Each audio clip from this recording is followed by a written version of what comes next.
Hello दोस्तों। तो लो फिर आ गए हम आपके सामने एक नई इंटरेस्टिंग कहानी को लेकर। रात काली थी। चांद बादलों के पीछे छिपा हुआ था। घने जंगल के बीचों बीच एक पुराना खंडर, जिसके चारों ओर अजीब सी सिहरन महसूस होती थी। कहा जाता था कि इस खंडर के अंदर एक चुड़ैल रहती है जो भयानक, डरावनी और अमर थी। कोई भी जो उसके सामना आया था वो फिर कभी भी वापस नहीं लौटा। लेकिन इस बार कोई डरकर भागने वाला नहीं था।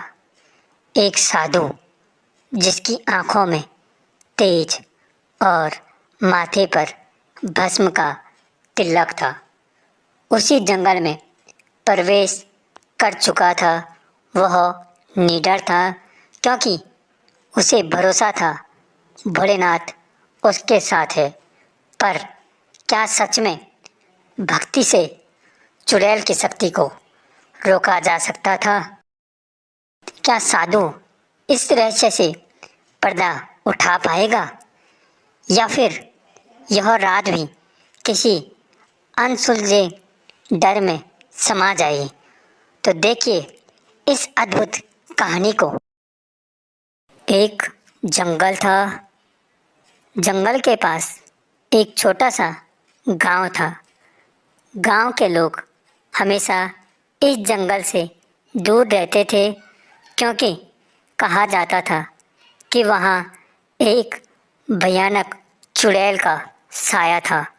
कई लोगों ने दावा किया कि उन्होंने रात में अजीबो गरीब आवाज़ें सुनी हैं, और कुछ लोग जो जंगल में गए वो कभी वापस नहीं आए।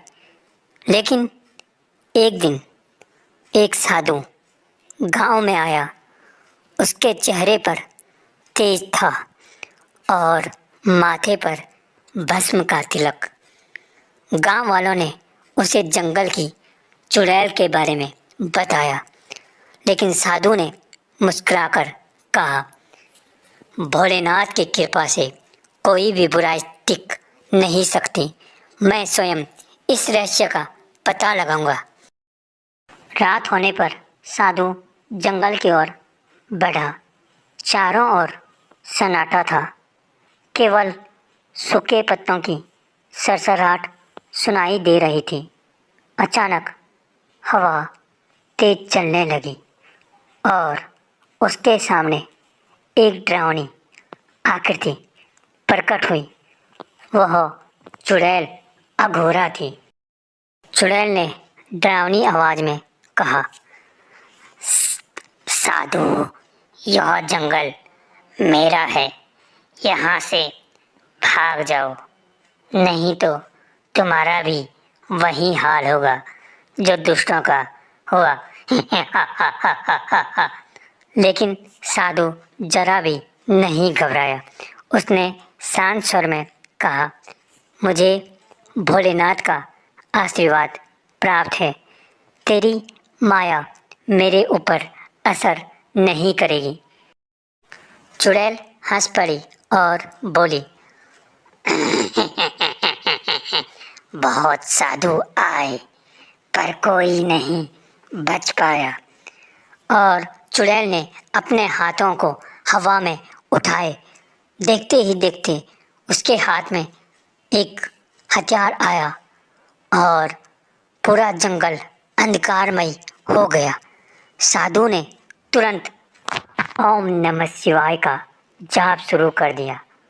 उसकी तपस्या से एक दिव्य प्रकाश प्रकट हुआ और तभी आकाश से एक गूंजती हुई आवाज आई, बस करो, यह चुड़ैल कोई और नहीं बल्कि एक श्रापित आत्मा है।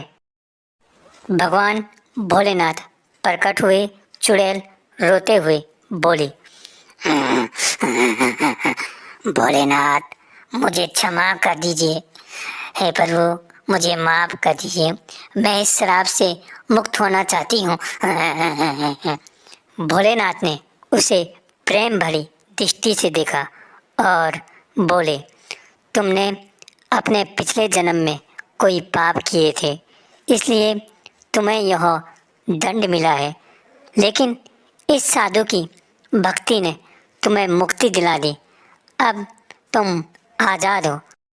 जब साधु गांव लौटा और लोगों को यह चमत्कार बताया तो पूरा गांव भोलेनाथ की महिमा गाने लगा।